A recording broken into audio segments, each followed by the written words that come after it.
तो उन्होंने पंडिताई का काम श्रेष्ठ नहीं समझा। स्वधर्मो निधनो श्रेया परधर्मो भयावहा।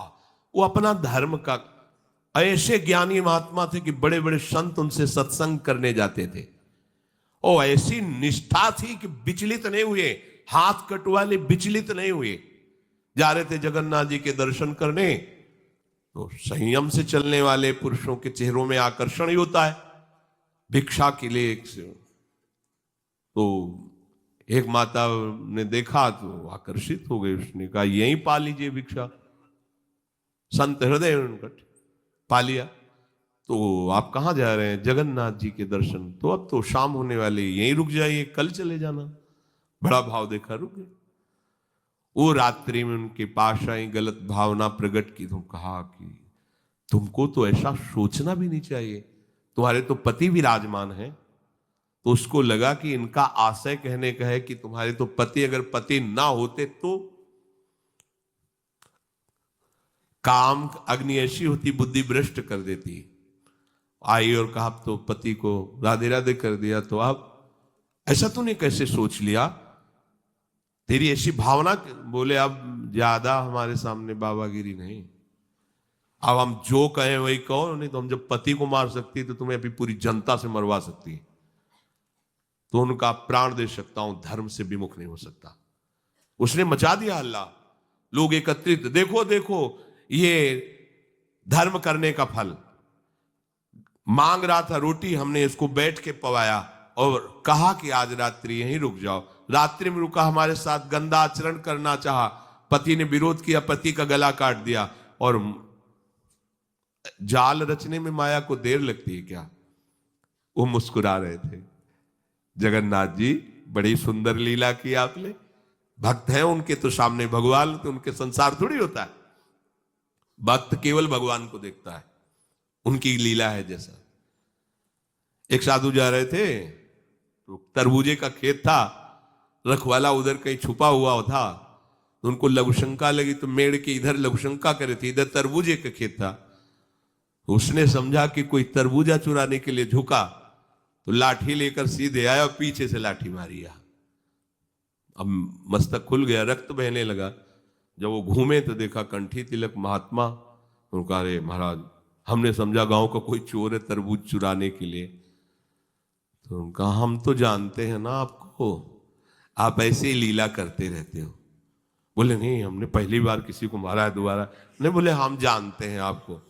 तो बोले महाराज क्षमा करो, चलो आपको अस्पताल ले चलते हैं। बोले ये भी हम जानते हैं आपको।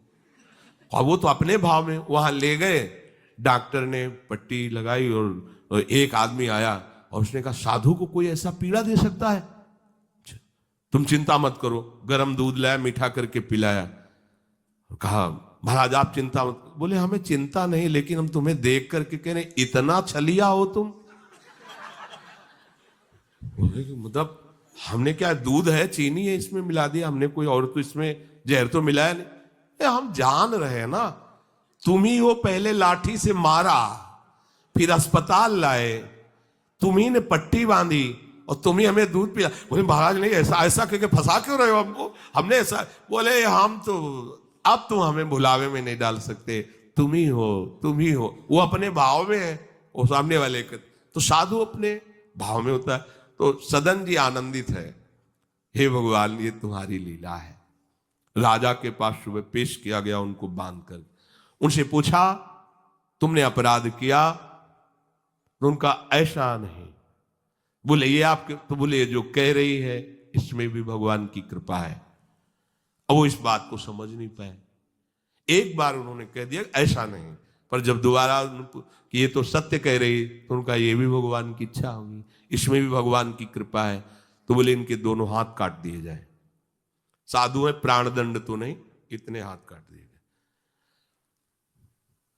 छोड़ दिया जगन्नाथ जी के सामने। हाँ प्रभु, हाथ तो वही ले लिए थे, ले जोड़ के प्रणाम करते आपको। अब आप तो सब जान ही रहे, अपराध नहीं, इसलिए देखो हृदय आनंदित थे, इतने कष्ट में। और जे भी ऐसे हाथ जोड़ने को किया, नवीन हाथ जागृत हो गए।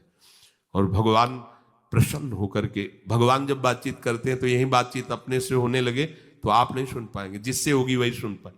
भगवान ने कहा तुम्हारा हमारे प्रति तनिक भी रोष नहीं आया कि बिना किसी गलती के तुम्हारे ऊपर आरोप और ये दंड। बोले प्रभु हर चेष्टा में मुझे आपका प्यार दिखाई देता है। तो वो करके इतने बड़े महात्मा है कि जहां आप भयभीत हो जाएंगे कि भैया वो ऐसे तो हम धर्म से चलते हैं, पर अब सब जान जाएंगे, दंड मिलेगा, इससे अच्छा चल भैया जैसा तेरा। नहीं, प्राण चले जाएंगे धर्म। और कार्य क्या करते हैं? ये अपने कर्म को छोटा मत समझो, चाहे किसानी हो, चाहे व्यापार हो, छोटी सी दुकान है, अच्छा है, नाम जप कर रहे हो, 10, 20, 50, 100 जो भी मिले, आटा दाल नमक रोटी खाओ पियो, तुम्हारा परिवार आगे चलकर बहुत उन्नति को प्राप्त होगा। बेईमानी करके अधर्म आचरण कर करो तो भैया देख लेना, ऐसा होगा कि तुम सोचोगे कि हमने पाप किया है। सोचोगे, एक दिन तुम्हें बैठ के रोना पड़ेगा अपने परिवार के लिए जिनके लिए तुम पाप आचरण करते।